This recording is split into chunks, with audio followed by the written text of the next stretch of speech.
Assalamualaikum warahmatullahi wabarakatuh. Kembali lagi saya Hardiana, kelas VM19D, Prodi Manajemen, Fakultas Ekonomi dan Bisnis dari Universitas Muhammadiyah Makassar.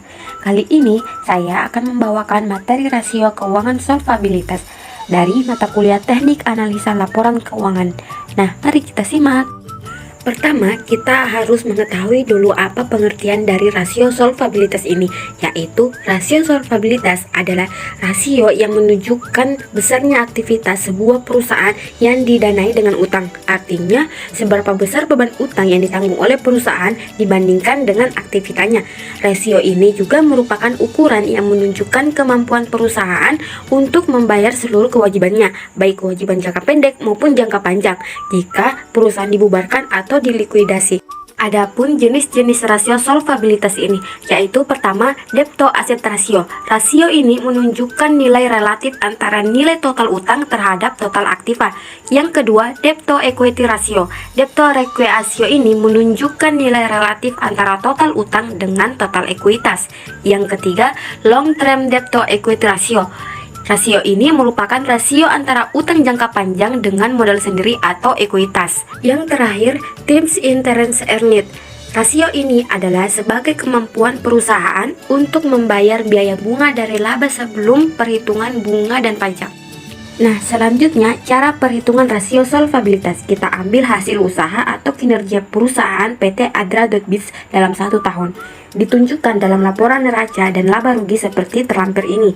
Pertama, cara perhitungan debto rasio. Untuk menghitungnya dapat digunakan persamaan rumus sebagai berikut. Jika total jangka panjang sebesar 1.500 juta rupiah ditambah total utang lancar sebesar 2.300 juta rupiah sama dengan total utang 3.800 juta rupiah. Lalu 3.800 dibagi debto rasio sebesar 8.000 juta rupiah dengan hasil 0,475 atau 47,5%. Jadi, rasio debto aset untuk perusahaan PT Adra.biz selama satu tahun ini adalah 0,475 atau 47,5%. Nilai rasio 475 atau 47,5% menunjukkan bahwa kreditor mendanai perusahaan sebesar 47,5% dari total aktiva yang dimiliki oleh perusahaan PT Adra.biz. Artinya, 47,5% pendanaan perusahaan dibiayai oleh utang dan sisanya 52,5% dibiayai oleh pemegang saham perusahaan. Yang kedua, cara menghitung debto equity rasio. Rasio ini dapat dihitung dengan menggunakan persamaan rumus sebagai berikut. Jika total utang sebesar 3.800 juta rupiah dibagi total equity sebesar 4.200 juta rupiah dengan hasil rasio debto equity sebesar 90,5%. Jadi, rasio debto equity untuk perusahaan PT Adra.biz selama 1 tahun adalah 90,5%. Nilai rasio 90,5% menunjukkan bahwa kegiatan usaha dari PT Adra.biz dibiayai oleh utang yang nilainya 90,5% dari total ekuitas. Yang ketiga, cara menghitung long term debto equity rasio. Rasio ini dihitung dengan menggunakan rumus berikut.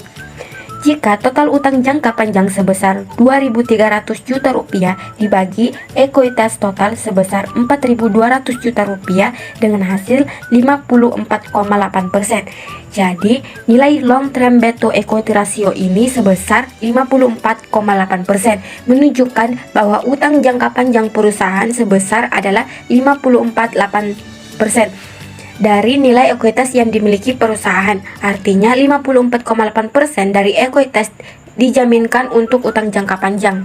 Yang terakhir, cara menghitung rasio Times Interest Earned. Rasio ini dapat ditentukan dengan menggunakan persamaan rumus berikut. Jika nilai laba sebelum bunga dan pajak sebesar 2.600 juta rupiah dibagi bunga bank sebesar 340 juta rupiah dengan hasil Times Interest Earned sebesar 7,65. Jadi, nilai rasio ini dari perusahaan PT Adra.biz dalam jangka 1 tahun adalah 7,65. Nilai rasio 7,65 menunjukkan bahwa laba sebelum bunga dan pajak diperoleh PT Adra.biz dapat digunakan untuk membiayai 7,65 kali biaya bunganya. Itulah penjelasan dari saya. Sekian dan terima kasih. Wassalamualaikum warahmatullahi wabarakatuh.